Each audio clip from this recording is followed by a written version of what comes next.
Hey guys, welcome back to my channel. My name is Maggie. In case you're new here, please remember to subscribe.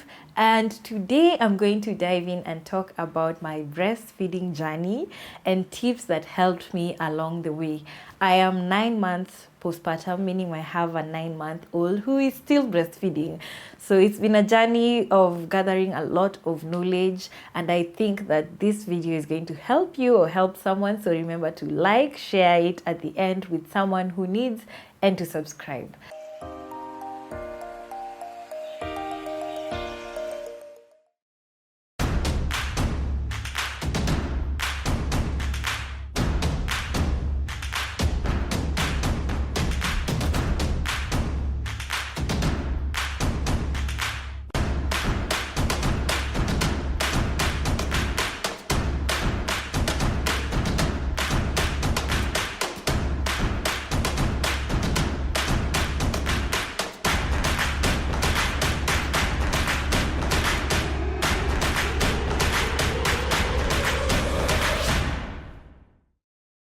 So my breastfeeding journey, let's start from giving birth. After I gave birth, I had an emergency C-section.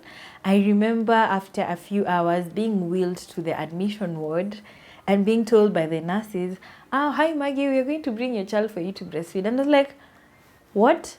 No, I'm numb. Like, how are you going to do this? I'm tired. I've been laboring the whole day.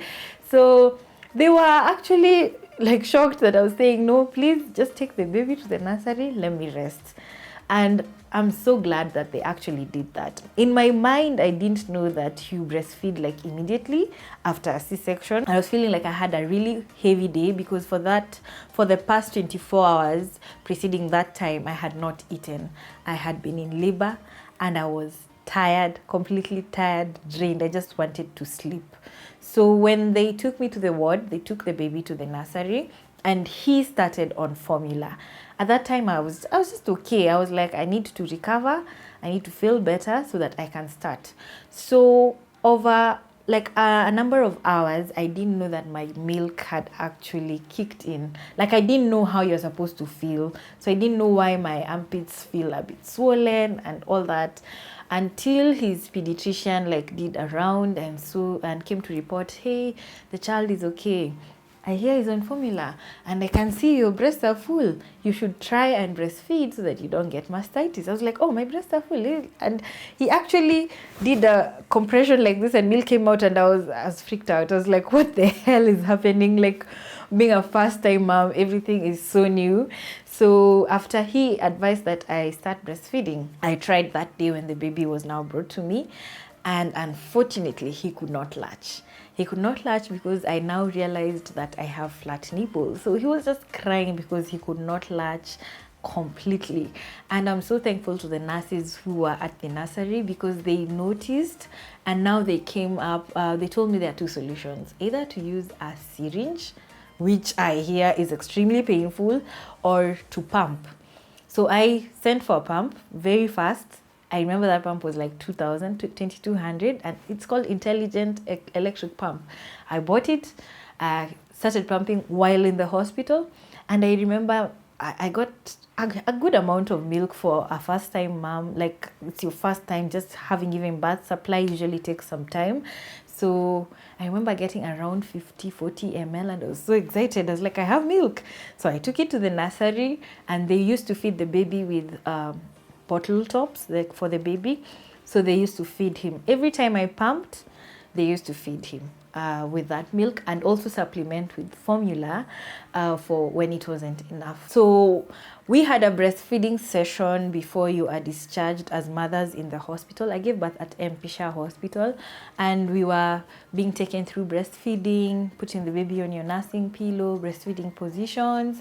And I remember they had a separate class for me from the group class because now my nipples were flat. They told me, pumping is good, it's going to pull them out, but I need to get a nipple shield so that the baby can be able to breastfeed for the times that I'm not pumping.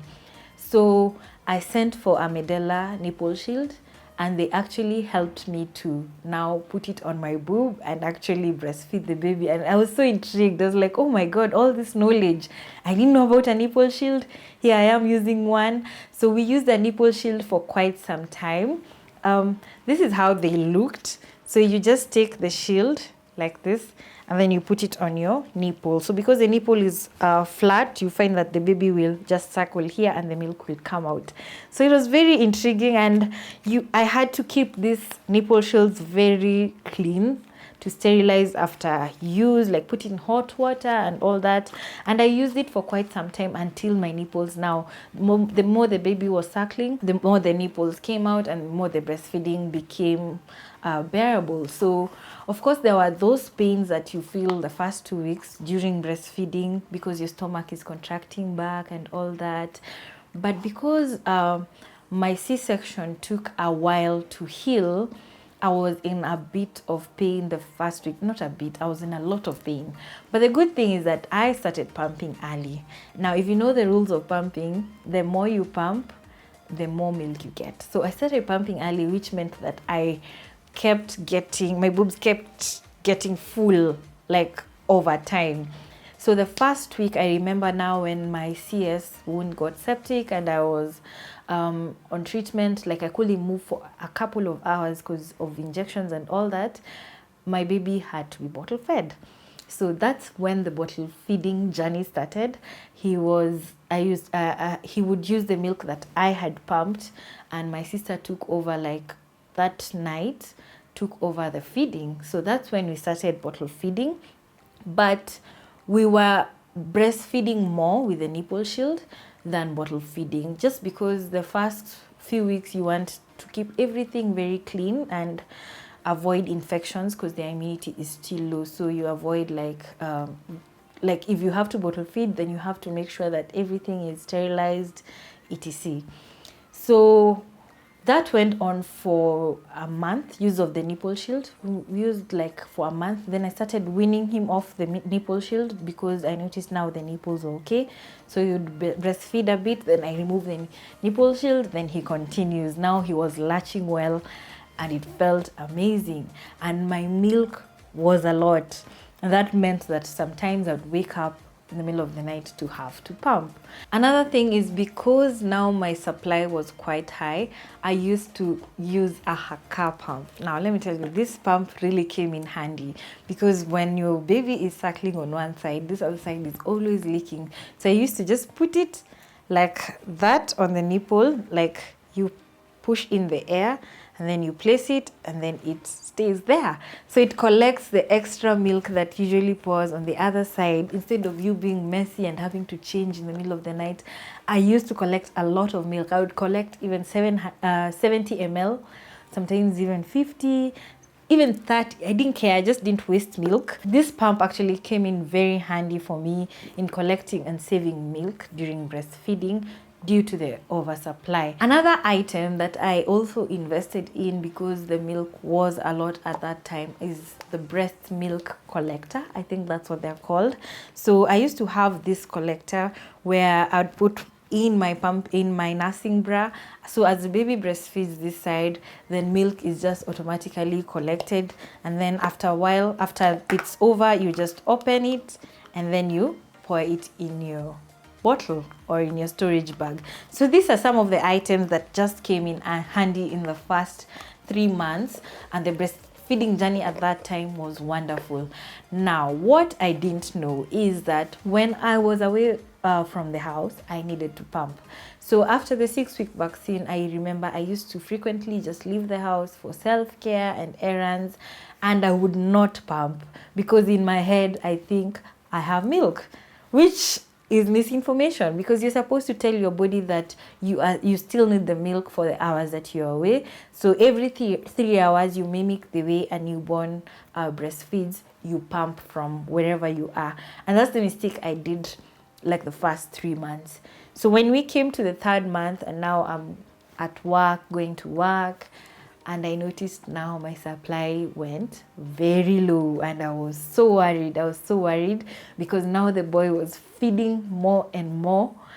I became really worried, and I had to go into research mode, ask my friends who've been in this journey before, because I really wanted to do exclusive 6 months of breastfeeding. So I had to do a lot of research, and I had to ask friends who were in the same journey for tips. What can I do to up my supply? So some of the things that I did, I'm going to share. Number one, I took marmalade granules. These ones have a hormone that is related with milk production. So I would take in the evening and in the morning a tablespoon in lukewarm water or cold water, and I just drink that. Another thing that I really had to do is pump. You have to pump. You have to tell your body that I need milk, so give me milk every 3 hours. So whether I was in the house or whether I was at work, whether I was in a mall, I'd leave, go to my car and pump. I just committed because I really wanted to do it for 6 months. So I committed every day to carrying my pump. And it became very hectic because at that time, I remember my electric pump had already broken down, the one for 2000. So I bought a manual pump, so which one you just express manually. And it is tiring because you have to finish this side and you have to involve your hands and then move to this other side and involve your hands. And it was extremely tiring. And I remember because you're trying to get more milk, I used to wake up like at the 3 a.m. feeding. Once my son has breastfed, and then I have to go pump. Now imagine with a manual pump, each side 20 minutes and another side. That's 40 minutes of you being awake and tired and sleep deprived. So we decided to invest in a better pump, which is the Medela double breast pump. And I know here in Kenya it's so expensive, but it is worth every single coin. The suction was amazing. Like, it's a double pump, so I'll just put it in my nursing bra or DIY pumping bras that I have that I'll show you later. I'll put them in and I'll just pump. And the good thing is it's electric. It uses both electricity and battery. So I would move around. If I was in the car, I'd just pump. I'd also carry like ice packs and storage bags so that once I have pumped, then I place the milk on the ice packs in my insulated bag and I move on with the day so it stays cool. Another thing that I used to take is a mixture of dill seeds, fenugreek seeds, and fennel seeds in water. So I would put a spoon of each in my hot water bottle and I used to sip every single time. I used to just drink that water the whole day and then refill, and the cycle continued. And with time, I saw a significant, especially when I started using those herbal seeds to boost my supply, I saw a significant increase in the milk. Another thing that I actually use is the brewer's yeast, which you just take a tablet like in the morning and in the afternoon. All these things really helped, and I had to also work on my diet. It was just not about eating anything. It was about eating intentionally foods that boost milk production. That include fish. I had to include oats, which I really hated before I became a mom, but I learned really bomb recipes that have helped. I had to include cocoa, hot cocoa and specifically Ovaltine has worked for me. So these are just some of the foods that I actually took and supplements in order to boost my production, and they actually helped a lot. I can't emphasize the difference that it made, because now I had a lot of milk at home once I was at work, and my mind was able to like settle down and not be anxious that milk will be over when I'm away. I also had to dress, like if you choose to be a pumping working mom, then you have to dress for that part. You can't just be dressing in things that you start getting stressed over lunch hour. Now you have to remove like your whole dress or your whole shirt to pump. You have to dress in breast friendly outfits. So for example, this dress I'm wearing is actually a breastfeeding dress, but it's a cute one. I would go to work with it. So it has a zipper here, you open and you insert your pump. So if you're going to choose this journey, like you set your mind that you want to breastfeed, I'd advise that, and you're going to be a pumping mom, just wear clothes that are breastfeeding friendly at work so that you can be able to pump. One more thing that I actually took to boost my supply is lactation cookies. I used to get them and just snack on them when I was pumping, and I hydrate. Like, you have to drink a lot of water. And so with these practices, I was actually able to boost my supply and do the 6 months exclusive breastfeeding, and I felt so nice because I had given in. Like, it's a lot. You give in your body, you give in your time, you give in your mind, and you affirm yourself that I can do it, I can do it. Because if you keep saying I don't have milk, I don't have milk, you keep feeding your body, feeding your mind that, and it doesn't release the correct hormone. So a right attitude and all these practices and tips really helped me to reach the 6th month mark, and I was very proud of myself. One other thing that I faced a struggle during the 3 to 6 months is because now I was away mostly. My baby refused the breasts at some point and preferred the bottle. It was very stressful, especially because I had a very fast letdown that can choke a baby. So milk comes in so fast. It was very frustrating for him. And that meant that every time I would hand over the baby to someone, then pump, and then also give him again. And it was very stressful that season. I remember feeling so bad, but I worked my way back into him breastfeeding again by spending at least more time with him and skin to skin and everything. So with all that, he was able to do both bottle and breastfeeding. Another challenge that I actually faced was breast refusal, like one side, and to date I still face it. He does not like the right boob, he prefers the left one. So there was a night actually he refused to open his mouth, and this side was so full. It was so full, and I was like, you need to breastfeed, I can't just be giving one side. And it was so stressful. He cried. I just had to give him the one he wants, but I figured then I have to just pump. When he would accept, maybe in the middle of the night when he was too sleepy, then I'd put him on this side. But I didn't want to lose supply on this side. So I kept pumping after a feed. After this side he's fed, I kept pumping just to let the milk keep going. And if you're facing that, it happens, but your body will always communicate which side needs more depending on which side the baby feeds more. So we reached the 6th month mark, and the president in Kenya had imposed a curfew due to COVID. And unfortunately, one day he just decided to close the superhighway.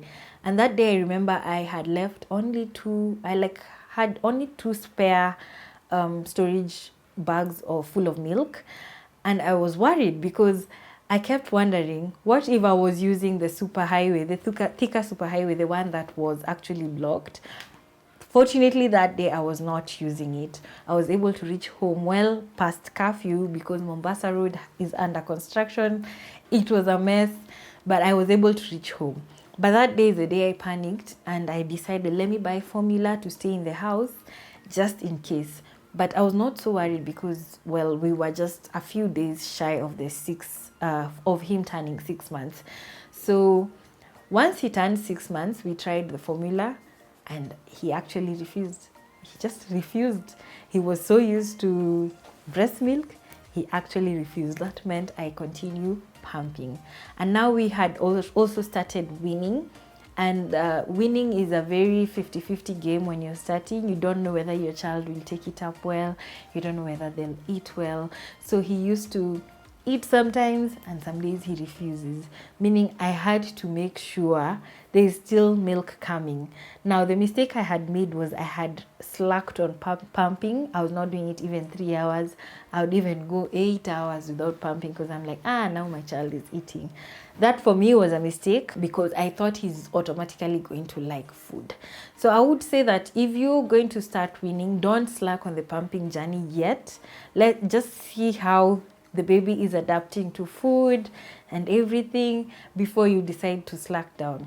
So my supply went down, and I went back to practicing all the good tips that I've given you to boost it up.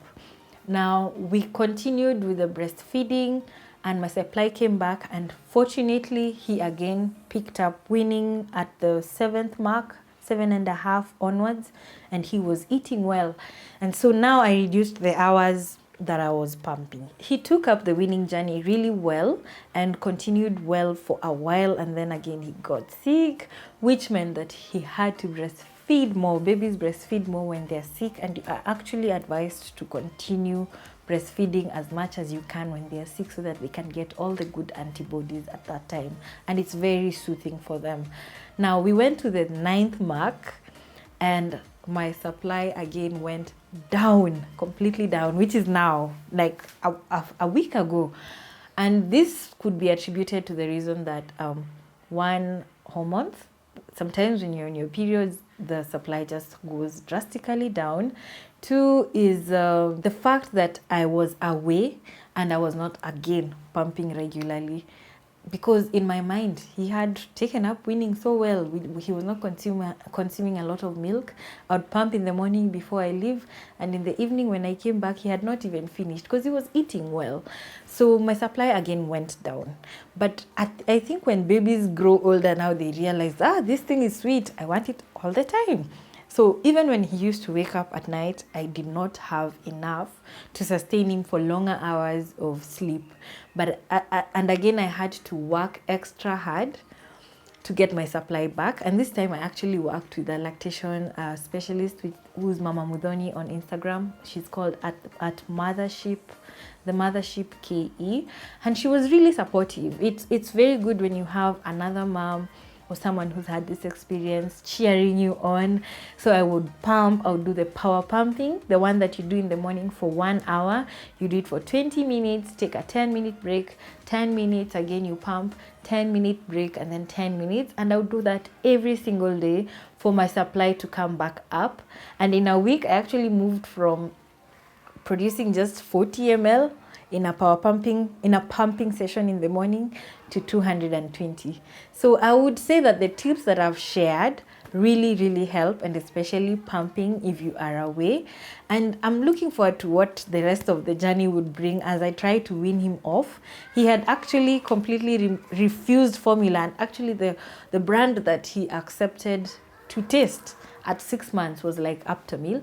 That's the only one that he drank well. So I just recently bought it, and right now I'm trying to get him to again like it. I'm trying to reintroduce a bit of it in his food, a bit of it in his in the breast milk, so that I can see whether he will be open to at least taking a bottle of formula in the future as I try to wean him off the breast at least by 1.5 years in my experience. That's what I would hope for.